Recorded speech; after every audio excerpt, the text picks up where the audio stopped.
Seguimos com a nossa programação e, como vimos até aqui, o agro envolve diferentes formatos de organização, estratégias de atuação, muita tecnologia, inovação e agendas importantes para o planeta.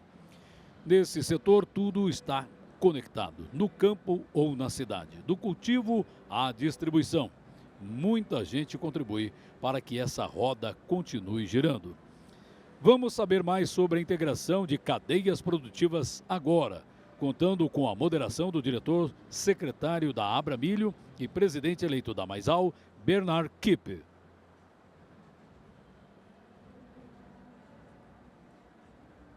Completam o nosso palco o gerente de Relações Internacionais da UNEM, Andréia Veríssimo.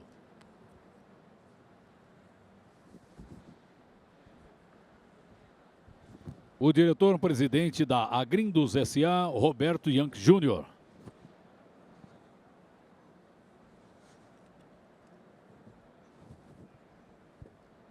O consultor de agropecuária da Agropecuária Vista Alegre, Paulo Gomes.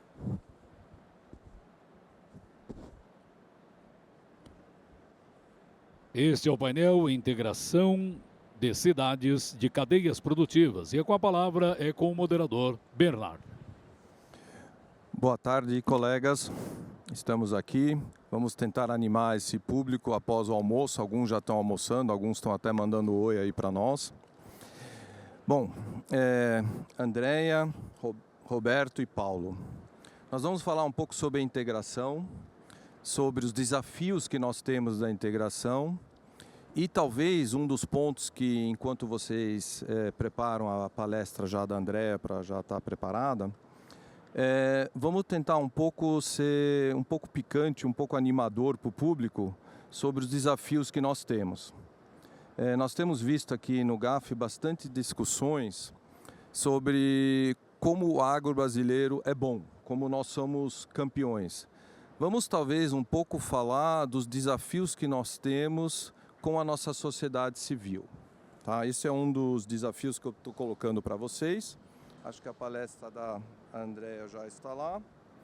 Então vamos começar com você, Andréia, médica veterinária, né, mestre em administração rural pela Lincoln University, né, de Nova Zelândia.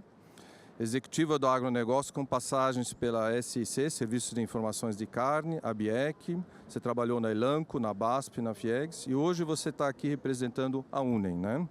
A União Nacional do Etanol de Milho, onde atua como gerente de relações internacionais. Andréia, o microfone é seu. Obrigada, Bernard. Olha, primeiro eu só quero dizer, é uma grande alegria estar aqui. Se a gente pensa, eu fiquei refletindo muito, né, sobre integrações de cadeias produtivas. Eu acho que esse ambiente aqui é um grande ambiente integrador, né? Estamos aqui integrando o agronegócio sob as suas mais diversas esferas. Bem, eu estou aqui hoje para conversar com vocês a respeito do setor de etanol de milho e refleti muito antes desse painel, pensando nele como um grande integrador de cadeias produtivas mesmo. Então, vou apresentar para vocês, considerando que tem gente que talvez não conheça esse setor, por ser um pouco recente no Brasil. E vamos ver se a gente consegue trazer alguma coisa para debater ali mais para o final, Bernard. Então, vamos lá. Primeiro, quero mostrar para vocês um fluxograma de massa e energia desse setor de etanol de milho, tá? E aqui já vou argumentar com vocês que eu entendo que o setor de etanol de milho ele é um grande integrador, porque eu vou descrever para vocês os processos. Então, o etanol de milho começou no Brasil há muito pouco tempo. Apenas 7 anos a gente passou a ter a primeira indústria full de etanol de milho em Lucas do Rio Verde, Mato Grosso. Antes tinha alguma produção de etanol de milho, mas em indústrias que eram concomitantemente de cana e de milho. A primeira full foi em 2017, então. Então eu brinco assim, quem piscou não viu que esse setor começou. Quem estava distraído ali na pandemia não viu esse setor iniciar. E olhando para esse processo, então, se a gente começa com 1.000 quilos de milho, e aí a gente está pensando já, então, aqui num primeiro setor produtivo, né, o setor aqui de grãos. E esse setor utiliza principalmente a segunda safra, que a gente já não consegue, né, Bernardo, a gente falava há pouco, mais falar em safrinha, né, porque hoje é um safrão. Então, praticamente, todo o milho que vai para a produção de etanol, ele é da segunda safra de milho. E aí você tem uma outra cadeia produtiva aqui, que é a da biomassa, que vai ajudar a alimentar essa indústria. Então, seja florestas plantadas, né? E aí cavaco de eucalipto, principalmente, o que é utilizado. Então, a gente precisa, para esses números aqui, né, 464 quilos de biomassa, se for o cavaco de milho, de eucalipto. Algumas empresas estão fazendo alguns testes até com outras matrizes aí, com bambu. Eu acho uma coisa bem interessante, porque o bambu tem um crescimento bem mais rápido, um corte mais cedo do que o eucalipto, né? Você leva isso para dentro da biorefinaria de etanol de milho, então, né, essa eletricidade, esse vapor provoca esse setor produtivo. E o que a gente tem como resultado? A gente vai produzir, então, 450 litros de etanol, e esse etanol é um etanol que é indistinto. Você não consegue fazer um teste e ver se esse etanol veio da cana ou veio do milho.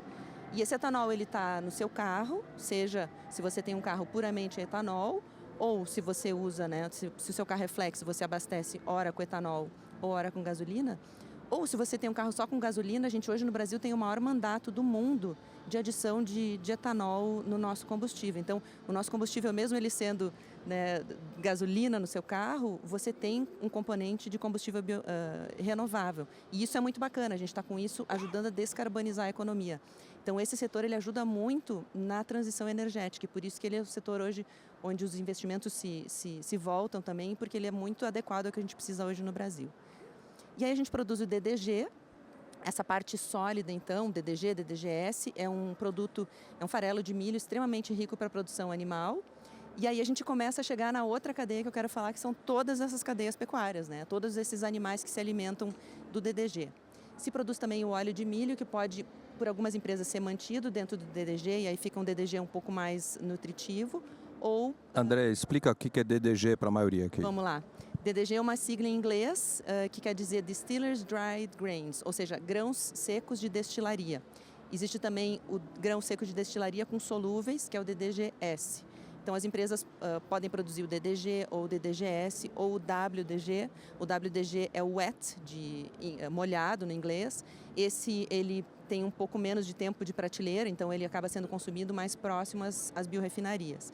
Mas existe uma gama de 13 produtos diferentes dentro dessa categoria. Então, a gente hoje está entendendo que é melhor chamar de grãos de destilaria ou distillers grains para a gente falar de todo mundo e não excluir. Se falar só DDG, excluir o outro. Bem, e no final, essa produção toda, ela ainda gera eletricidade que vai de volta para a rede. Então, é um setor, assim, jovem, moderno. Nos Estados Unidos já é bastante grande e aí indústrias já mais antigas, a gente tem só tecnologia moderna, tecnologia americana. Então é um setor que ele já nasce ESG. E falando em outra siglinha aqui, né? Environmental, Social and Governance, ou seja, com as mais modernas regras hoje de sustentabilidade, de questões sociais e de governança. Vamos passar para o próximo slide aqui. E aí, falando então do milho, dessa base da cadeia, né? A gente estava aqui discutindo, pode esse ano ser um ano com alguma quebra, com alguma perda, com alguma redução de preço, mas assim, no longo prazo, eu estou aqui para falar para vocês de longo prazo, a gente tem uma perspectiva de aumento de produção de milho e de produtividade, né? O Brasil tem tido ganhos em produtividade, ou seja, muitas vezes até reduzindo a área, mas tendo um output maior, ou mantendo a área, e isso a gente vê em todas as cadeias produtivas, né? Então, o Brasil realmente é fantástico nisso. Então, está aqui uma das cadeias. E aí, indo para a próxima, aqui a gente está com um programa de promoção de exportações do DDG junto com a Apex Brasil. É um programa que fez 1 ano de idade nessa semana, dia 20 de junho. E a gente está fazendo até o branding, né, para entender como é que a gente fala desse produto para a promoção da exportação.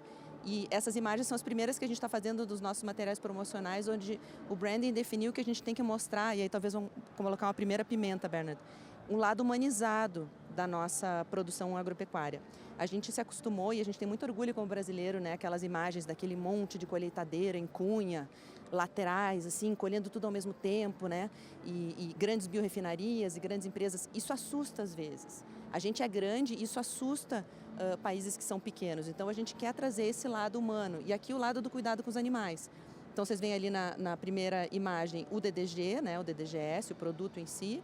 E ali o seu uso e as pessoas ali cuidando dos animais, fazendo isso com carinho.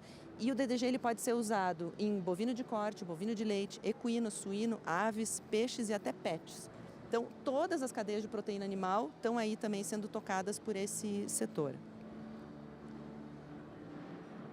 E o que é muito interessante? A gente acaba tendo uma economia circular e o DDG tem ajudado muito a adensar, a acelerar essa produção. E hoje a gente fala que a sustentabilidade é ser mais intensivo. Houve um momento no passado onde a gente achou que o mais sustentável era o mais orgânico, mais lento, mais calmo. Hoje a gente sabe que é assim, é pleno de tecnologia, produzir mais com menos, em menos espaço, isso é melhor para o meio ambiente. Você evita abrir novas áreas também. Então, se você usa DDG nos animais, você tem animais que ficam prontos mais rápido, você contribui para isso, ou seja, no seu ciclo de vida eles vão comer menos, vão beber menos, utilizar menos terra, isso é tudo muito mais sustentável. Então, você produz mais por área e isso é tudo contribuinte também para que a gente emita menos gases de efeito estufa. E aqui um gráfico que eu acho que é bem interessante, tá? Vocês veem no laranja, que aqui é apenas estado do Mato Grosso, a área de pastagem está em laranja, então uma certa redução, alguma substituição também para aumento de áreas de lavoura. Vocês veem na linha verde de cima o aumento do tamanho de rebanho bovino no estado do Mato Grosso. E essa linha que sobe, vertiginosa, é a lotação, a quantidade de cabeças por hectare. E vocês veem que de repente essa curva acelera, ela fica quase exponencial subindo. Aquele verde escuro lá embaixo do gráfico é a produção de DDG. Então vocês veem que quando o DDG entra na jogada, ele ajudou a acelerar a cadeia de produção de bovinos de corte. E também esse setor ele contribui para essa transição energética, seja pela questão dos biocombustíveis, né? E uma área que está crescendo bastante agora é o que se chama de SAF, que é o Sustainable Aviation Fuel, os combustíveis sustentáveis para aviação, que é um setor que precisa descarbonizar, a gente usa muito combustível no setor aéreo. Outro setor marítimo que tem desafios grandes de descarbonização é o marítimo, né? E aí com novas tecnologias de hidrogênio verde e o BECS, que é uma coisa super nova, a gente tem uma empresa começando a trazer isso no Brasil, que é capturar o carbono da atmosfera e jogar para dentro do solo, né? Capturar e armazenar. Carbon Capture and Storage. E aí eu queria mostrar para vocês a marca, então, de promoção internacional do Brazilian Distillers Grains, que então é esse projeto que a gente tem com a Apex Brasil. O setor entendeu que precisava abrir mercado externo e isso é importante, muita gente fica preocupada e me pergunta, puxa, mas vai exportar, vai faltar DDG aqui dentro, a gente adora DDG. Não, a gente tem bastante produção, a gente tem perspectivas de aumento de produção para o futuro, mas ao mesmo tempo acessar mercados externos é muito bom, porque eles são mais exigentes. Então a gente vai conseguir fazer mais padronização aqui dentro, a gente vai conseguir se organizar melhor. Esse resultado vai ser sentido pelos produtores, que até a gente conversava um pouco antes, né, Roberto? Para que eles tenham certeza que quando vem aquele produto, ele tem ali seus níveis máximos, seus níveis mínimos, e eles sabem o que eles podem esperar quando compram o DDG. Vamos deixar as pimentas para o resto, concluo esse pedaço, ou já jogo uma pimenta para depois, Bernard? Olha, primeiro eu queria pedir para ver se o nosso público consegue bater palma para a Andréa por 2 motivos. O primeiro, ela veio de Porto Alegre de carro para cá, porque não tinha avião, e eu acho que todos nós somos solidários aos nossos amigos gaúchos nesse momento difícil. E Andréa, parabéns, você está aqui defendendo a gente. Segundo ponto que eu queria dizer, para quem não conhece, ela é esposa do Donário.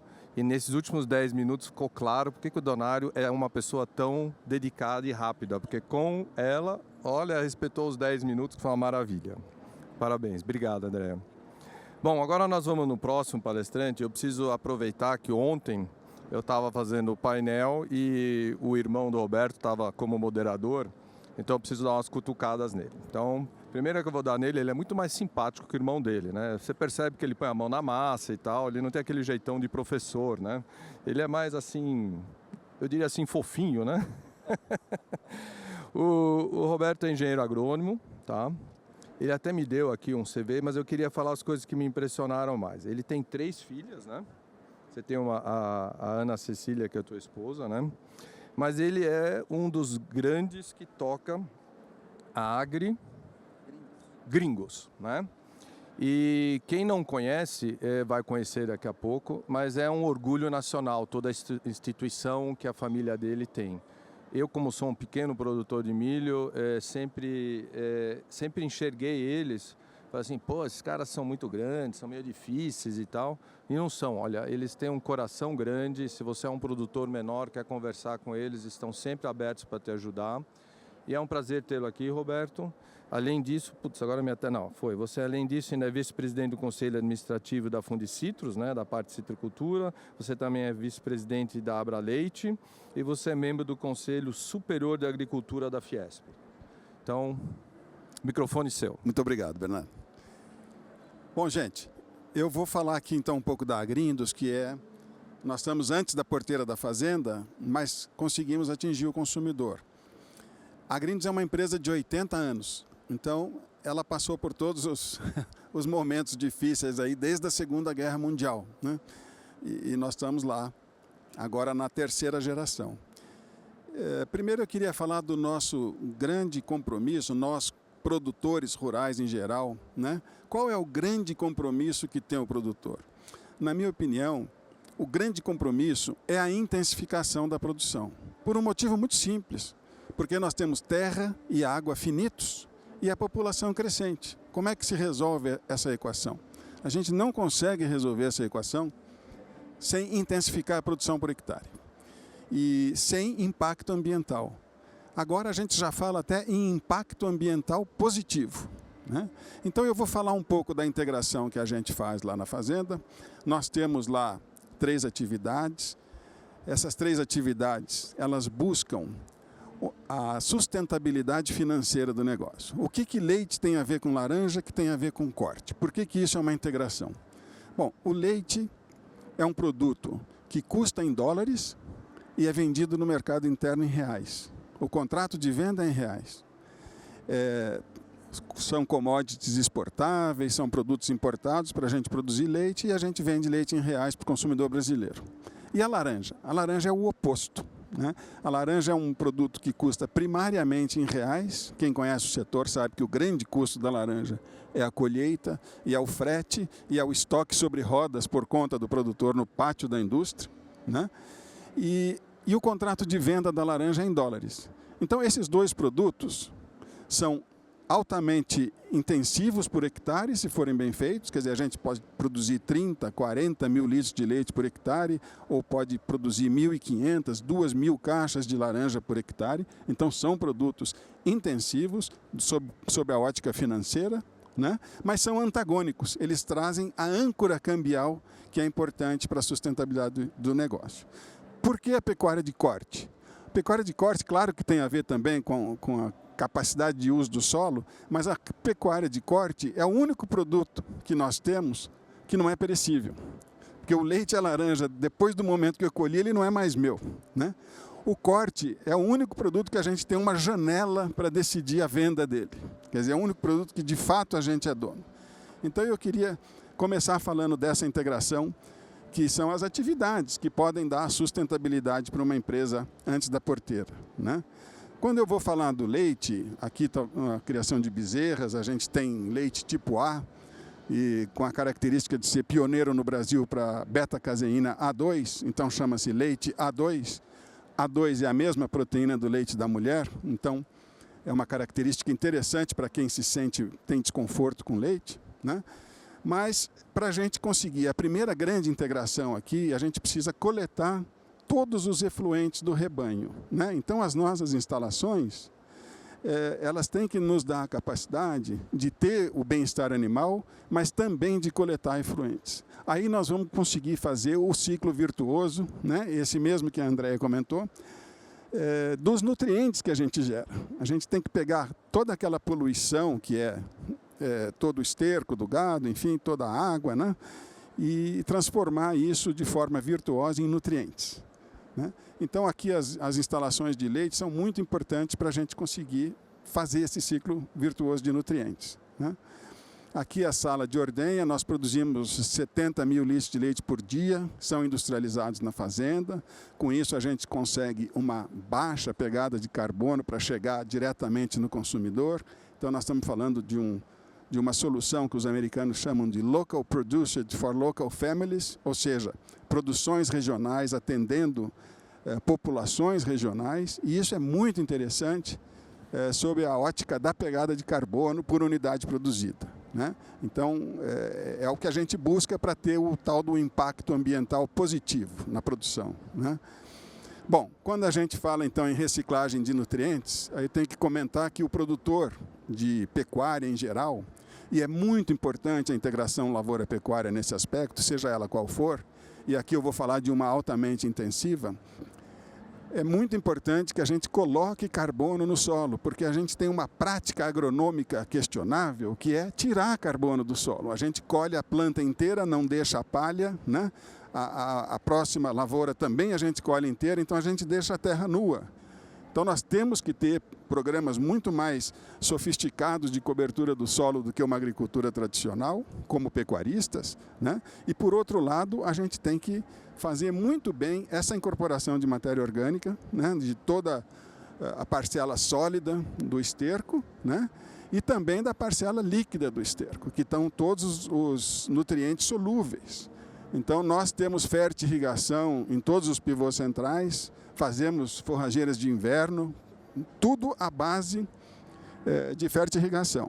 Temos uma produção de Tifton irrigado que tem 30 anos e nunca recebeu nenhuma dose de adubo sintético. Ela vive 100% de fertirrigação, altamente benéfica para o solo, né? Também temos... Aliás, Roberto, te interrompendo, uma coisa para o nosso público, como eu trabalho, quem me conhece há mais de 30 anos em irrigação, menos de 5% dos pivôs brasileiros fazem fertirrigação. Sim. Tá? É uma coisa muito triste, ainda mais os amigos fabricantes estão aqui, eles gostam, porque quando faz fertirrigação o pivô dura menos, né? Então você tem que comprar um mais novo. Por isso que os Estados Unidos eles gostam tanto de fertirrigação, mas o solo agradece, né? Só para dar uma pequena deixa, Roberto. Muito bom. Essa primeira foto mostra um campo de Tifton com sobressemeadura de aveia no inverno. Quer dizer, o campo tem tanta fertilidade no solo que a gente consegue, então, numa época que tem menos luz e menos água para o Tifton, a gente consegue plantar aveia e fazer uma sobressemeadura de aveia, potencializando muito a produtividade dessa área, né, que é uma área perene, de Tifton perene. Do lado, então, o milho de verão, lá em cima a gente vê ainda uma forrageira de inverno, mais para cima ainda o campo de laranja, né? Quer dizer, existe a integração também com laranja, né?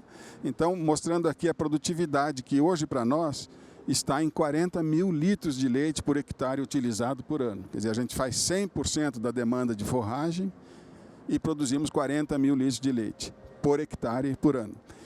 Para ter uma ideia, a produção brasileira de leite é em torno de 1.700 litros por hectare, né? Então, o Brasil usa hoje 22 milhões de hectares para produzir 35 bilhões de litros de leite.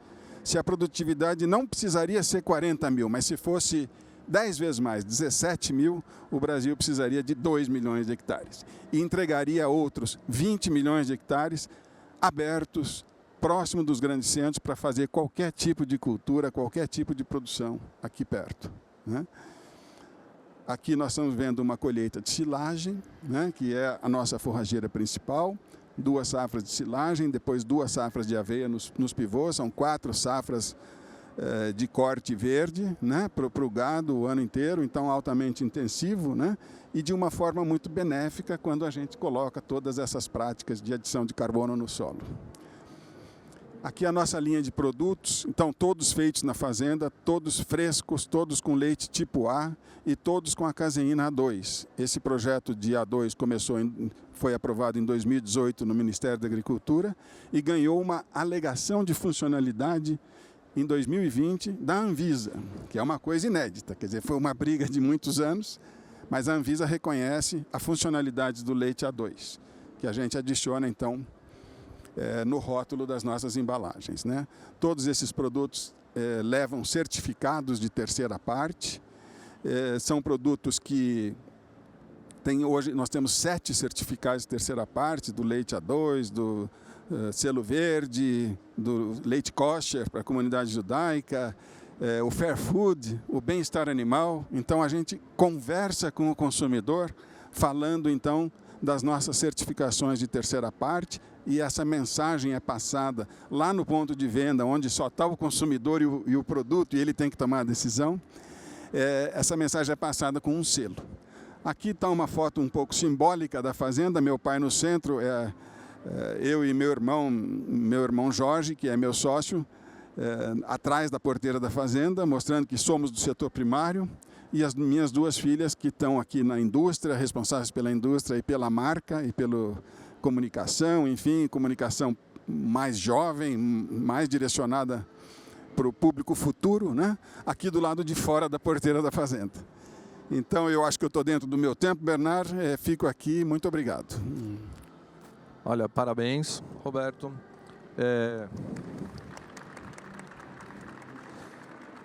Antes da gente passar para o Paulo, Roberto, só uma coisinha que ficou assim.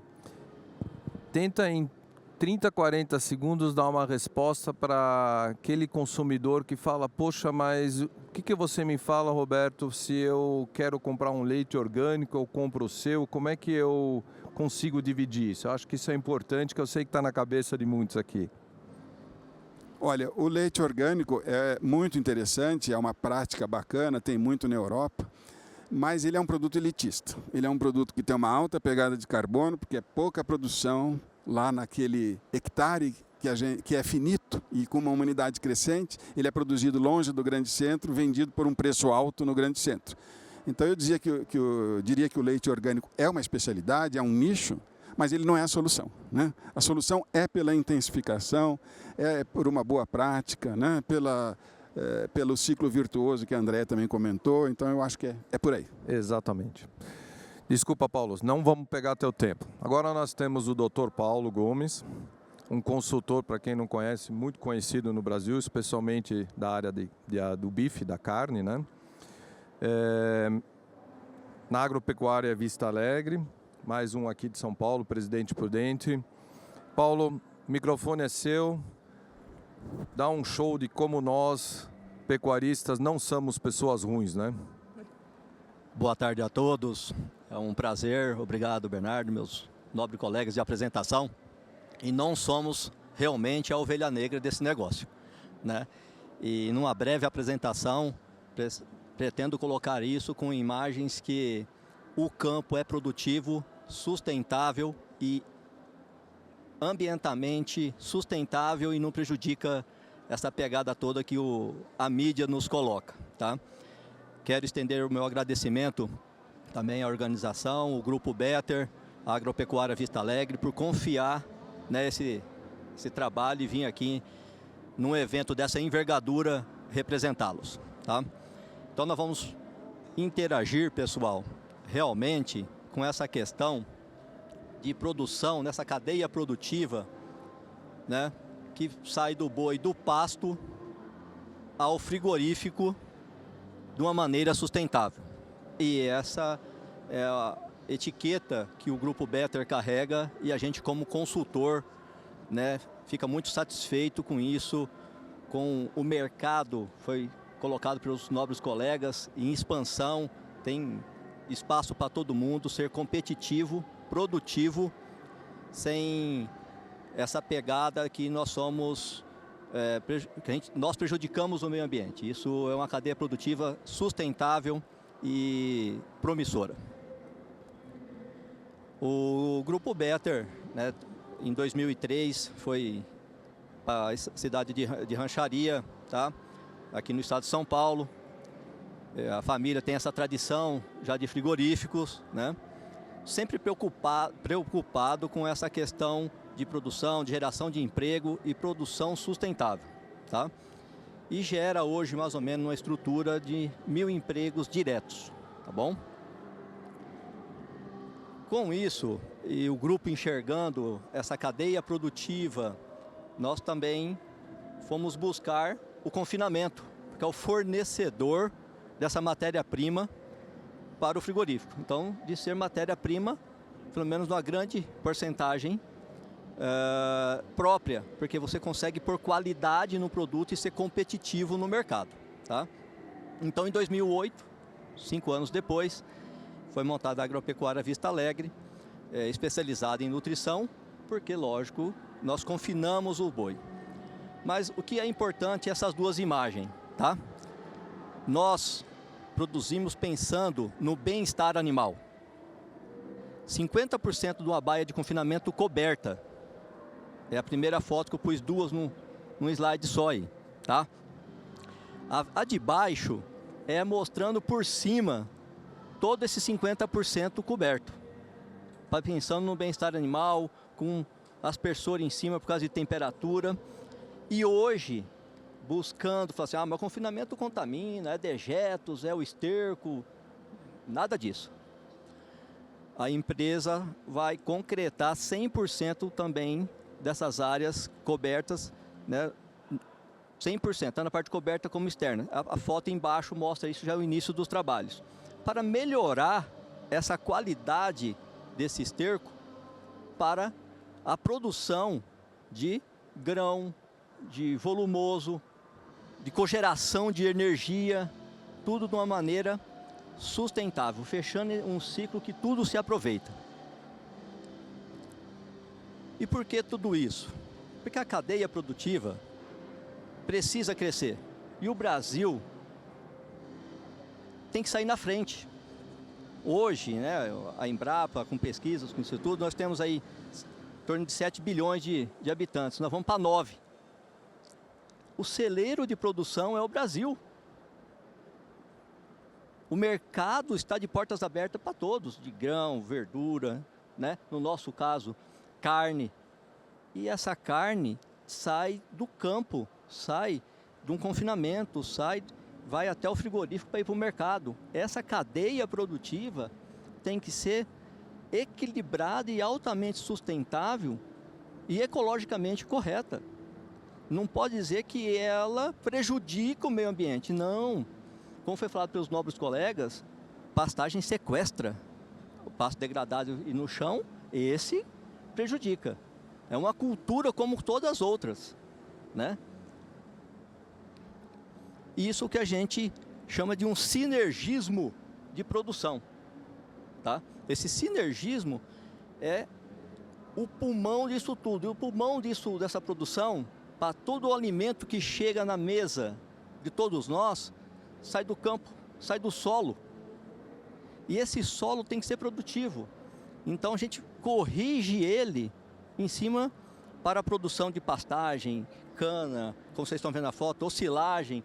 Ainda bem que eu não pus foto de silagem, porque a foto do meu amigo aqui com milho na região dele, eu ia ficar com vergonha, né? Mas fazendo a silagem, ok? Então a gente precisa disso tudo para pôr alimento tudo perto, com a pegada que a gente aplica com o drone, para não ser combustível fóssil, né? Aquelas coisas que está usando muito inseticida, está contaminando. Nós colocamos microvespa para proteger da broca da cana, para ser uma produção melhor, com menor uso de inseticidas, por exemplo. Então a gente tem uma produção de silagem para o gado que vai ser confinado de melhor qualidade, certo? Com menos químico lá dentro para o próprio animal consumir.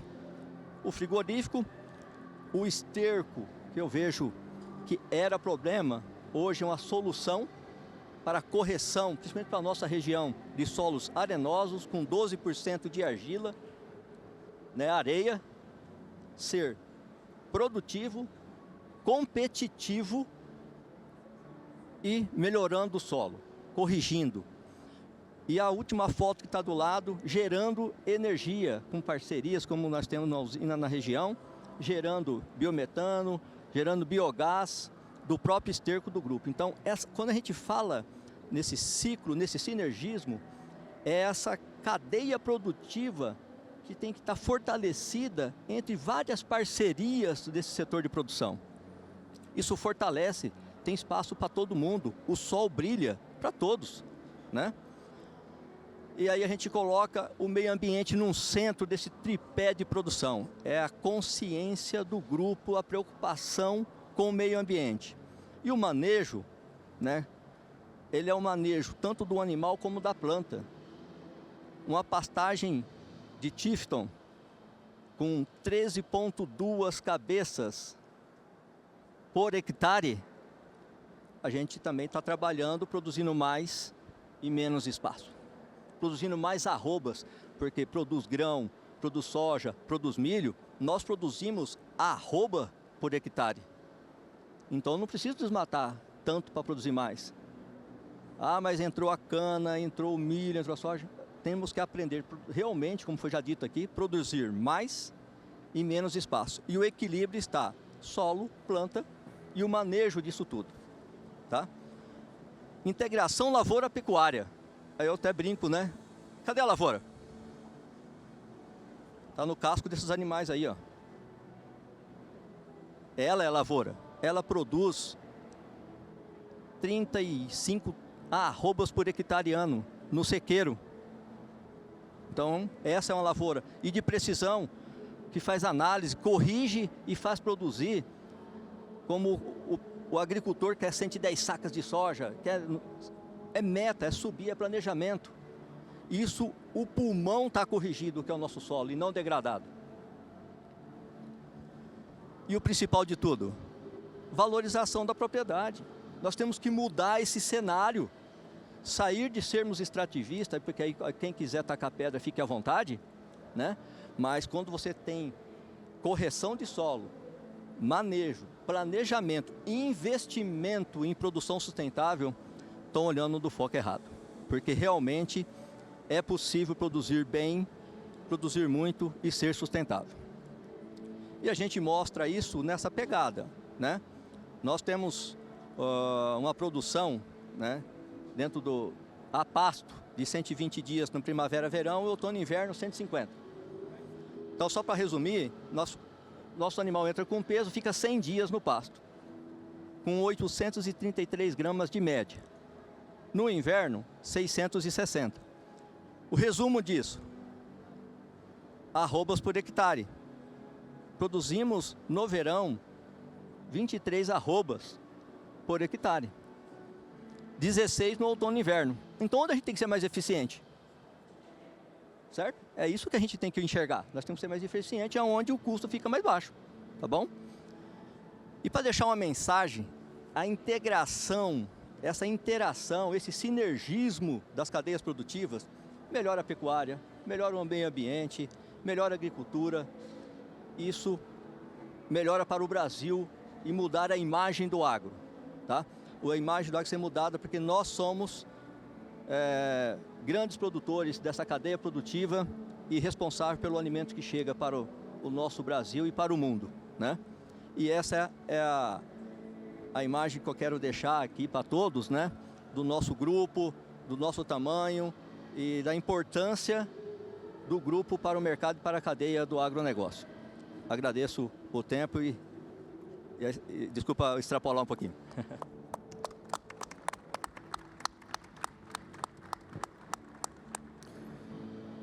É muito gratificante e como eu também sou pecuarista, produtor, também faço integração lavoura e pecuária, nós quatro aqui temos uma coisa em comum, a gente faz o que a gente faz com paixão, a gente acredita naquilo e a gente até andando, vendo os vizinhos que não estão evoluindo, a gente é uma mistura, eu pelo menos, não posso falar para vocês, eu pelo menos tenho ou de dó, né? Às vezes você vê uma pessoa mais velha, não tem filhos que querem seguir, a fazenda está meio abandonada, no fundo dói. Dói porque o nosso maior patrimônio é o solo, né? E se a gente não cuida do solo, eu sempre falo para as pessoas nas cidades, a gente cuida do solo como a gente cuida da nossa pele. Se a gente vai no sol e a gente não passa um creme, ou não usa uma camisa, alguma coisa, a gente vai se queimar, e o solo é igual. Falando na camisa, eu queria parabenizar aqui os três, que nós estamos todos de verde, nós temos que lembrar, nós estamos aqui na casa do Palmeiras, né? Quem não é palmeirense, fique feliz em estar nessa casa bonita, mas nós somos palmeirenses, né? Agora a gente tem o lado frustração, né? A gente tem esse lado que parece que a gente é do ruim, né? Eu brinco muito com o Beno, que está ali sentado, quando eu vou lá pela Maisal lá fora, eu começo as falas sempre falando, olha, nós somos pessoas do bem, a gente não é agricultor que explora. Andréa, conta um pouco como você lida, você deu alguns ângulos para mim interessantes de como a gente pode ajudar e talvez abrir os nossos olhos para a gente influenciar melhor a nossa sociedade. A gente parece que fica pedindo desculpas muitas vezes pelo agronegócio, né? E querendo que todo mundo reconheça mais. E a gente tem que entender muito do que está por trás, né? Existe uma coisa chamada de ativismo, que é quando você tem grupos específicos que ficam apaixonados por uma causa, e paixão é um ponto importante, porque muitas vezes tem paixão e pouca informação, eles mesmos, os ativistas, foram convencidos daquela pauta por um nível raso de informação, muito poucos vão a fundo, mas eles viram grandes apaixonados e grandes multiplicadores daquela informação que eles têm. Muitas vezes eles não conhecem o processo produtivo de verdade e eles são muito barulhentos. Então, e eles são poucos, na verdade eles são poucos, mas eles fazem muito barulho. Eles são 1%, 5%, dependendo da pauta. Mas a gente chama eles de uma minoria barulhenta. E o que nós somos? Eu quero dizer nós, assim, setores produtivos, quem não é o ativista, quem está aqui no dia a dia tentando trabalhar e fazer alguma coisa direito. Nós somos uma maioria silenciosa. E a gente acaba muitas vezes sendo impactado pelo que esses barulhentos fazem, porque esses barulhentos vão lá e, por exemplo, vão lá na Comissão Europeia, e você que é produtor de leite, né? Quantas vezes já jogaram lá leite lá na frente dos prédios governamentais, já jogaram esterco, né? E isso assusta os políticos. E aí eles querem alguma política pública diferente. Às vezes essas políticas públicas são definidas porque essa pressão é muito forte junto aos reguladores, e daqui a pouco se vem com uma lei totalmente distorcida. Eu lembro uma vez de conversar com um representante da Copa Cogeca, que é como se fosse uma CNI com CNA lá da Europa, e ele dizia o seguinte: tem lei na Europa para você ter a obrigação de colocar ar-condicionado no compartimento de carga de suínos que estão indo da propriedade para o abate. Mas não tem nenhuma lei mandando que tenha ar-condicionado para o próprio motorista do caminhão.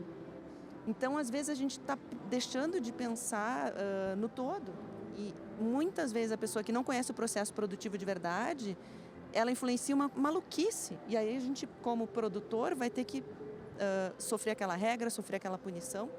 Né? Então, isso é bastante complicado. Então, a gente tem que entender que o mundo funciona assim. Muitas vezes essas pautas de ativismo, elas são comerciais. E o Brasil é muito grande, muito forte, cresceu muito, a gente é muito competitivo, então a gente é vidraça, é bom atacar a gente. Né? Isso é tudo importante ter em mente. Obrigado, André. Roberto, nesse sentido, você até contou uma historinha que tem um pouco de sarcasmo, dá uma alfinetada em algumas das associações, dá o seu lado prático e o seu lado de fazer com que muitos se dêem uma chacoalhada na cadeira em relação ao que nós do campo realmente queremos dos burocratas. Olha, até falando um pouco nesse tema que a Andréa estava dizendo, se a gente for procurar quais são as razões de ter essa dificuldade de acessar a pessoa da cidade, eu diria que a culpa é nossa mesmo. É nossa mesmo na questão da comunicação. Porque nós temos bases tão sólidas e cada vez mais sólidas. Eu posso te dizer, por exemplo, lá no caso da Fazenda, o nosso projeto futuro agora é biometano. Quer dizer, é produzir biogás para ser purificado, para ser vendido com atributo verde para empresas exportadoras que precisam do atributo verde para acessar outros países. Então, assim, nós temos a história toda completa, nós conseguimos essa autossuficiência.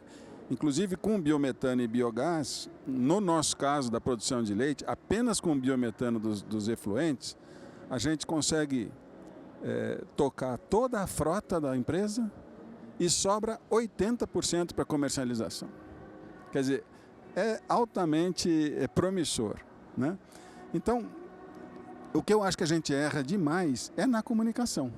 É na comunicação. Né? Muitas vezes a gente pede a entrada do governo numa solução que precisaria ser do setor privado, não precisaria ter o governo junto. Né?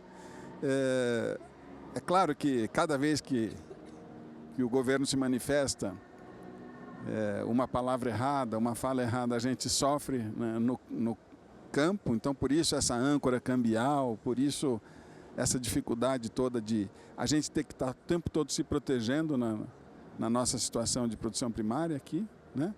Mas eu acho que a gente erra primariamente na comunicação. E isso a gente tem tido uma experiência muito boa, no nosso caso, com as minhas filhas, na comunicação. Comunicação para uma categoria que não sabe o que é o leite fresco, o que é o leite A2, o que é a carne especial, né? Então, assim, e a comunicação tem que ser feita na linguagem deles. Não adianta ser feita naquela linguagem antiga ou na família margarina lá, né? E dizer que o produto tem mais cálcio. Isso não pega mais para esse jovem. Esse jovem quer outra coisa. Ele quer saber se o animal é bem tratado, como é a questão de sustentabilidade social da empresa, né? Ele quer saber qual é a pegada de carbono. Então, são outros atributos que a gente tem que se modernizar e tem que fazer uma lição de casa para acessar o nosso consumidor urbano, né? Que está ouvindo, como diz a Andréa, vozes de gente barulhenta, né? E nós estamos todos calados aqui nas sombras, né? Muitas vezes nós estamos trabalhando, né? Esse é o problema. Mas por isso é até um momento bom para nós 4 aproveitar e parabenizar o Plínio, a família Nestari, os 2 filhos, a Monique envolvida nesse grande evento, de exatamente trazer a gente para um lugar onde tenha o pessoal da cidade, os chamados urbanoides, tenham mais acesso, né? Pois é. E como você vê, Paulo, que a gente consegue quebrar um pouco isso?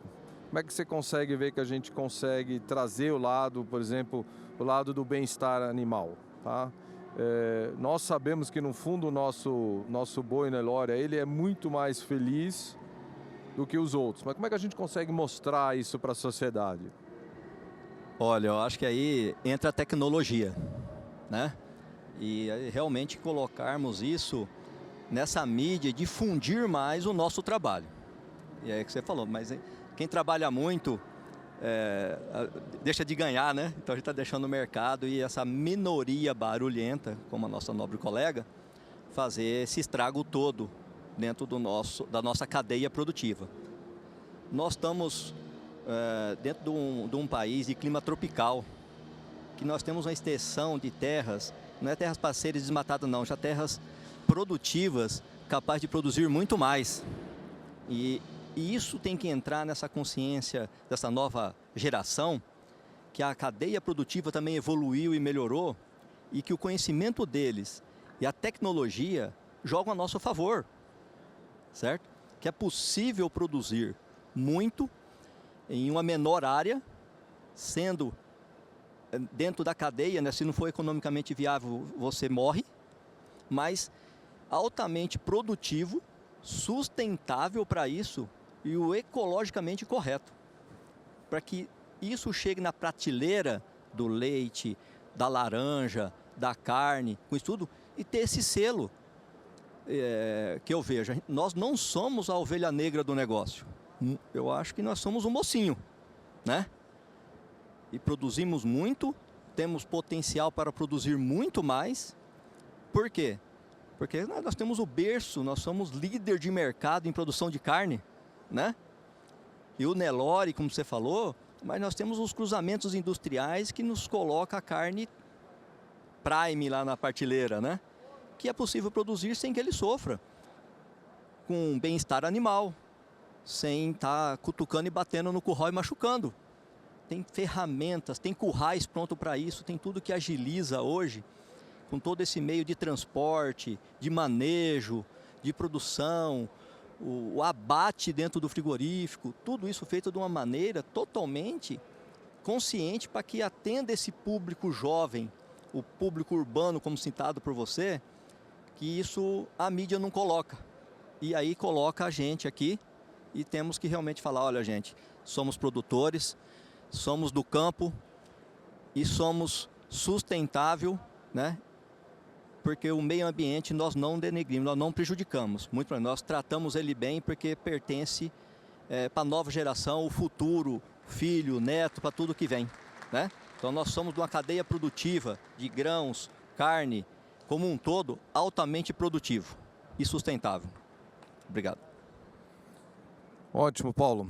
Roberto, você tem mais 1 minuto para dar um parecer ainda e depois nós vamos, como nós 3 somos sábios aqui, vamos deixar a palavra final para a Andréa, para ela dar uma mensagem final para todos nós. E eu digo só uma coisa, eu tenho muito orgulho de ser produtor, tenho muito orgulho de ser brasileiro e a gente não tem nada de ter vergonha. Roberto. Bom, eu queria agradecer muito a oportunidade de estar aqui, a Datagro, ao Plínio, né, pelo convite.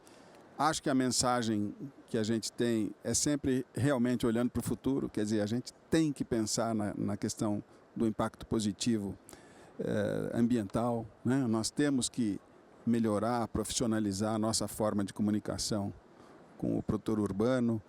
E um último ponto que eu falaria é sobre a questão da sucessão. Nós temos o defeito na área rural de que no momento da sucessão muitas empresas acabam, porque o patrimônio tem muita visibilidade em relação ao negócio. Então, eu acho que a sucessão é um ponto tão importante quanto os outros, de produtividade, de sucesso financeiro, enfim, para que a empresa se perpetue, né? E esse é um ponto que outros países já têm soluções, né? Financiamentos próprios para que alguém possa assumir da próxima geração e comprar dos herdeiros, enfim, várias soluções. Eu acho que a gente precisa se debruçar nisso. Nós estamos lá hoje na 4ª geração e estamos muito contentes de saber o modelo que foi feito, né? As meninas não foram criadas para ciências agrárias, foram proibidas de ciências agrárias, podem fazer o que quisessem, vão ver o mundo, vão conhecer o mundo e depois voltam se quiserem. E foi a solução melhor. E elas voltaram. E foi interessante porque ninguém carregou o peso nas costas de ter que assumir aquele negócio, né? Que não é fácil, de fato não é fácil, né? Então deixaria também um lembrete aí dessa questão da sucessão que eu acho fundamental para o sucesso do agronegócio. Andréia? Já sou certo. Fiquei refletindo aqui sobre o que o Roberto dizia. Eu acho que eu concluiria com uma coisa que eu ando refletindo também. O Brasil evoluiu muito, e eu posso dizer, do período que eu estou no mercado de trabalho, desde os anos 2000 ali, eu acho que a gente, como país, é muito mais protagonista em diversos setores do agronegócio, mas também em negociações internacionais a gente melhorou muito também. A gente tem hoje cada vez mais adidos agrícolas nos países, né? São representantes do Ministério da Agricultura nos países, buscando informação, fazendo conexões, nos informando de legislações contrárias. A gente tem negociadores do governo cada vez mais qualificados, né? A diplomacia muito bem. E eu acho que a gente tem mais conexões com o mundo e a gente tem coisas que antes eram muito estranhas para nós, porque a gente dizia assim, que besteira, né? Lá na Alemanha, eu lembro a primeira feira que eu fui na Alemanha, que besteira, eles estão preocupados se o animal era feliz quando estava vivo. A gente aqui no Brasil só quer saber quanto custa, né? Porque a questão é comer. E isso tudo chegou. E vem muito mais pelo jovem, né? Você falava, o que adianta dizer cálcio para o jovem? Quem se preocupa com cálcio é o velho, né? Que vai ficar faltando cálcio nos ossos. Então, saber comunicar. E a gente tem uma mania no agronegócio de pregar para convertidos. A gente faz eventos para nós mesmos, a gente fala para nós mesmos e a gente se queixa dos outros, nós e os outros. Então, a gente tem que saber transpor isso. Tem que saber conversar com todo mundo. E eu acho muito bacana o exemplo de vocês, né? Fazendo a comunicação, entender o consumidor de vocês e conseguir falar.